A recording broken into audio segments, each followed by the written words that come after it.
ಬ್ಯಾಗ್ಗಳನ್ನ ಪಾದರಕ್ಷೆಗಳನ್ನ ನಾವಿಲ್ಲಿ ಕಾಣಬಹುದಾಗಿದೆ. ಮಂಜುಗಳೇ, ನಮ್ಮ ಸರ್ಕಾರದ ಹೆಮ್ಮೆಯ ಉದ್ಯಮ ನಮ್ಮ ಲಿಡ್ಕರ್, ನಮ್ಮ ಹೆಮ್ಮೆ. ಲಿಡ್ಕರ್ ವಸ್ತುಗಳನ್ನ ಬಳಸಿ ಸರ್ಕಾರದ ಉದ್ಯಮವನ್ನ ಉಳಿಸಿ.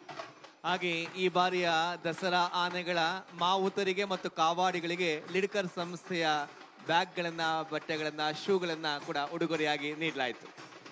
ಅದು ಕೂಡ ವಿಶೇಷ ಅಂತ ಹೇಳ್ತಾ ಮುಂದಿನ ಜಾನಪದ ಕಲಾ ತಂಡ ಚಾಂಚ್ ಪಥಕ್. ಶ್ರೀ ದುಂಡಪ್ಪ ಕಂಬಾರ ಬೆಳಗಾವಿ ಜಿಲ್ಲೆ, ಗಜಕೇಶರಿ ಚಾಂಚ್ ಪಥಕ ಬಾಗಲಕೋಟೆ ಜಿಲ್ಲೆ, ಶ್ರೀ ನೇಮಣ್ಣ ಚೌಗಲ ಶ್ರೀ ಬೆಳಗಾವಿ ಜಿಲ್ಲೆ ಈ ತಂಡದವರು ಈ ನೃತ್ಯವನ್ನ ಮಾಡ್ತಾ ಇದ್ದಾರೆ. ಈ ಕಲೆ ಕರ್ನಾಟಕದ ಹಲವಾರು ಜಿಲ್ಲೆಗಳಲ್ಲಿ ಕಂಡುಬರುತ್ತೆ. ಸಮವಸ್ತ್ರವನ್ನು ಧರಿಸಿ ಕೈಯಲ್ಲಿ ವಿವಿಧ ಕನ್ನಡದ ಕರವಸ್ತ್ರಗಳನ್ನು ಹಿಡಿದು ತಾಳಕ್ಕೆ ತಕ್ಕಂತೆ ಕುಣಿಯುವ ನೃತ್ಯವಿದು. ಕಾವೇರಿ ನೀರಾವರಿ ನಿಗಮ ಮೈಸೂರು. ಕರುನಾಡಿನ ಜೀವನಾಡಿ ನದಿಗಳಿಂದ ಸಮೃದ್ಧವಾಗಿದೆ ಕರುನಾಡು. ನಮ್ಮ ಕರುನಾಡು